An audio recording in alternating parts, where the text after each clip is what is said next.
छोड़ना है तो अभी छोड़ के चले जाओ, लेकिन अगर आप आधे अधूरे में वीडियो छोड़ के जाओगे ना तो आपको गलत ज्ञान प्राप्त होगा, आप मेरी जानकारी को गलत मोड़ पे ले लोगे। लेकिन अगर आप पूरा वीडियो देखोगे आपके तब समझ में आएगा। और आप लाइक करो, सब्सक्राइब करो, ना करो कोई बात नहीं, लेकिन वीडियो को पूरा देखना जो एक बार आ गया तो। जय श्री राम दोस्तों, आपने लोकेशन तो देख ली होगी कि लोग राजस्थान में रेगिस्तान का मज़ा लेते हैं, पहाड़ों में पहाड़ का मज़ा लेते हैं, लेकिन जहाँ पे मैं खड़ा हूँ रेगिस्तान और पहाड़ दोनों आपको एक साथ मिला। दोस्तों, बटोगे तो कटोगे, ये बात 101% सही है। और जो इसको गलत ठहराता है ना, मेरे सामने आओ। वीडियो स्किप मत करना दोस्तों, वीडियो देख के जाना, आपको कसम है। एक वाकया बहुत फेमस हुआ है हमारा, नाम नहीं मैं किसी का लूँगा इस वीडियो में, नाम किसी का नहीं लूँगा, आप समझ जाओ। एक वर्ड बोला गया था, बटोगे तो कटोगे, और इसको राजनीतिक मंच ऐसा दिया गया, राजनीतिक मंच इतना ज़्यादा भयंकर दिया गया कि इसको कई संप्रदायों ने अपने आप पे ले लिया कि हमको धमकाया जा रहा है, हमको ये किया जा रहा है। तो दोस्तों, जो पढ़े लिखे लोग हैं, जो सामाजिक ज्ञान और पढ़ाई लिखाई जिनकी अच्छी है, एजुकेटेड लोग हैं, उन्हें तो कोई प्रॉब्लम इसमें नहीं हुई।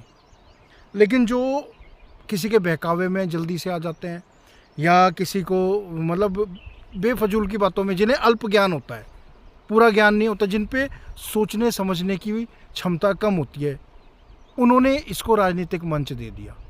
और ये बात 101% सही है कि बटोगे तो कटोगे।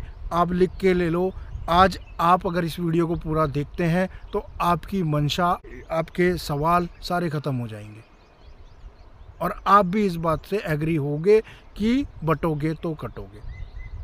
तो ज़्यादा पिछली हिस्ट्री में नहीं आएंगे, ज़्यादा इतनी घुमा फिरा के बात नहीं करेंगे, है ना।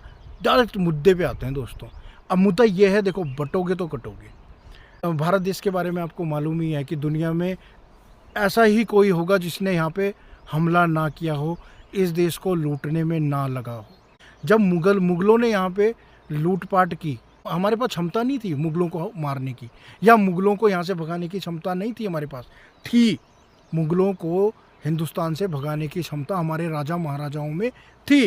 लेकिन क्या होता था, वही आपसी फूट, आपस में कटाव, और उसका कारण ये हुआ कि मुग़ल यहाँ बैठे, यहाँ राज करके लूटपाट के चले भी गए। अभी पूरी बात पे आते हैं। कटोगे तो मरोगे। अब छोटे छोटे संप्रदाय होते थे, ज़्यादा नहीं जाते। देखो, हिमाचल का राजा बोलेगा मैं, उधर उत्तराखंड का राजा मैं, उधर मध्य प्रदेश का। तो ऐसी ऐसी छोटी छोटी रियासतें होती थी, है ना। शब्दों पे मत जाना, भावनाओं पे जाना दोस्तों।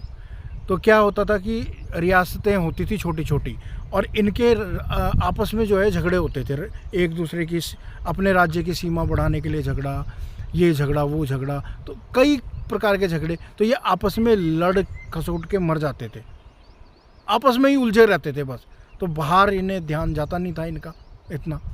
अब मुग़लों ने इसका फ़ायदा उठाया। मुग़लों ने कहा, यार यहाँ तो लड़ाई है आपस में, चलो वापस हिंदुस्तान में हमला करो और हिंदुस्तान को लूटो। अब यहाँ हिंदुस्तान को लूटा खसूटा और चले गए। तो बात लागू हो गई ना, बटोगे तो कटोगे। उस समय राजा आपस में छोटी छोटी रियासतें जो हैं, क्या हुआ, बटने के बाद कटी। बात सच्ची है तो कमेंट करना। अब आते हैं दूसरी बात।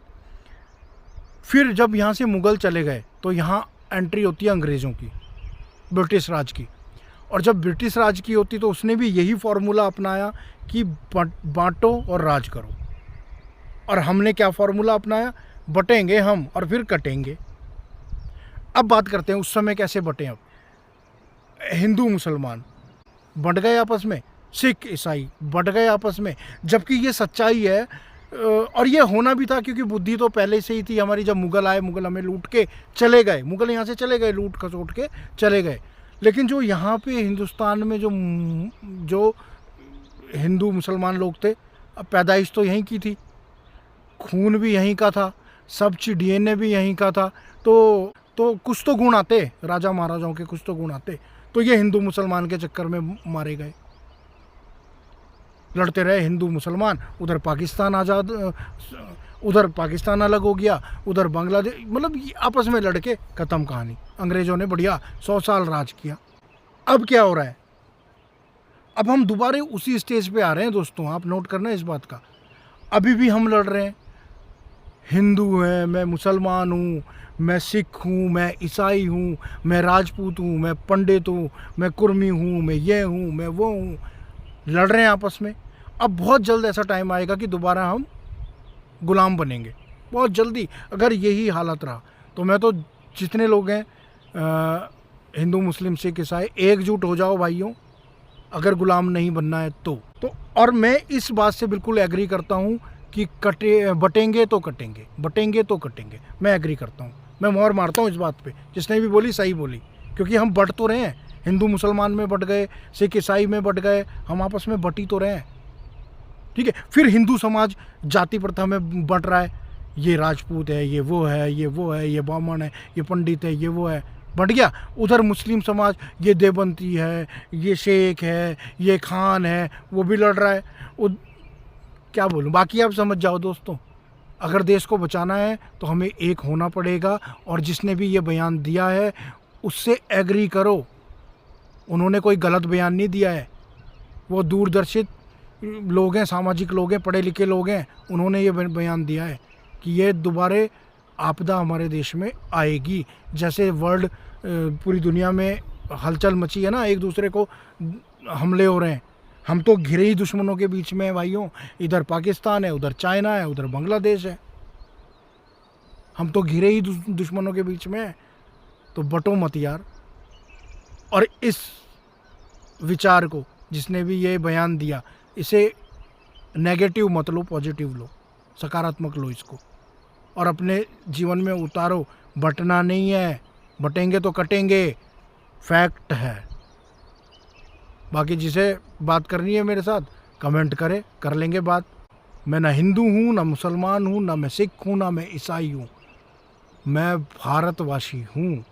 और जिसको भी बात करनी है कर ले मेरे से आगे। जय श्री राम। बयान बिल्कुल 100% सही था। भारत मेरी जान, भारत मेरा देश, भारत मेरा कर्म, भारत मेरे लिए सब कुछ। और अगर इसको बचाना है तो क्या होना पड़ेगा? इकट्ठा होना पड़ेगा। ये मुट्ठी ऐसे नहीं करनी पड़ेगी, ऐसे करनी पड़ेगी, तब बचेंगे हम दोस्तों। जय श्री राम। वीडियो पसंद आया हो तो लाइक कर दें यार, और सब्सक्राइब भी कर दें यार अपने भाई को। राम राम।